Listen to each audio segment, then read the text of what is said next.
Hey, what's up? It's Evan from photoextremist.com, and today you are going to learn how to make this picture. Whoa. Now the first thing you're going to need are some battery-operated Christmas lights. These are also known as fairy lights. They come in different sizes and different colors. Here's a blue one, and you can see that there's just a bunch of LEDs on the end of a cord. Now, those are blue ones. And actually the wire is not that long on them. So what we're going to have to do, here's another one here, is we're going to have to take speaker wire and extend the cord so we have all the lights bundled up at the end of the cord. And now right here, in order to get different colors, you can get white LEDs and then place flash gels over them. Just color gels. So here's a red one and a blue one. So once you've got all that done, you got your battery operated fairy lights, you've extended the cord to make it longer. There'll be a video about how to do this down below in the description. Next thing, optionally, you can add some weight to the end. And what I've done is I just took some colored LEDs and just took a keychain and put it on the cord here. And so if I wanted to, I could turn on some extra LEDs, but right now I'm just using that as a weight just to make it so I can spin it easier. So in order to take the actual picture, what we're going to have to do is start spinning this cord around in our hand, and while we're spinning it, try to keep your elbow on your body, have it at a 90-degree angle where it's stationary, and also keep your hand as still as possible while you're spinning it. Another thing that you can do is look on the ground, try to find a stone or maybe place a quarter or a coin or something down on the ground and just spin it around that point every single time, making sure that it passes directly above that object that you placed on the ground.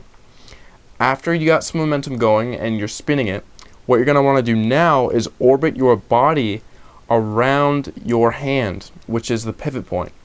So do this carefully, do it kind of slow. It takes some practice. Adding some extra weight to the bundle of lights will always help a little bit, but really it just takes a lot of practice. Now you only have to spin it for 180 degrees. You only have to go around like this until you're facing the other side. But a lot of people do a 360 anyway, and some people just spin around as much as they can until the camera stops taking the picture. So it's up to you.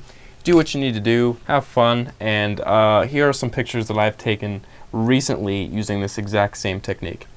Alright, bam, this is the picture that you saw before, and I never described how I got that color on the tree.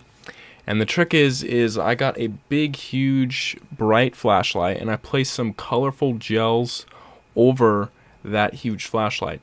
They're just like the ones that you saw on the LEDs, but they're just bigger. So with the 30-second long exposure, I did some light painting, and I just shined the light all over the tree in different directions with different colors on the flashlight each time. And I actually took a bunch of exposures doing this, and then I combined them later in Photoshop using lighten as the blending mode for all the layers. Here's another one just on a road that I took last night. Here's another one in my front yard, and I also used the same flashlight and those gels. This one is outside on the road, and I froze myself using a flash to get that effect. And this one was taken very early dawn when the sun was just about coming up, so that's why it kind of looks like daytime, but it was still dark enough that I could still get the long exposure of the orb. So you're going to have to wake up around 5 a.m. to get shots like this, but I was all up the entire night anyway taking these orb shots, so. This one I took last night, and I actually got a trail of a car going down the road, and it went through the orb I made. And this was shot in 2 a.m. in the morning. So how can the sky be that bright in 2 a.m.? Well, it wasn't. I actually made it appear to be brighter in the camera by making the exposure very long, raising the ISO, and opening up the aperture value. So I think it was probably around 30 seconds, f2.8, ISO 800 or something like that. And this right here, if you can guess what was used to make these orbs, I will give you a free copy of my ebook, Trick Photography and Special Effects. Just leave a comment, and we'll see who wins. The first person who comments correctly, I'll send them a private message with the ebook link. And one last thing I forgot to mention is that the entire trick photography video course is coming out soon. I want it to be released by November. There's 6 hours worth of material so far.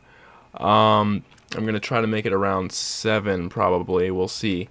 But that is going to be released soon, and there's going to be a lot more information about all this stuff. Long exposure photography and all that stuff is going to be in there. So look forward to that, and I'll see you in the next video.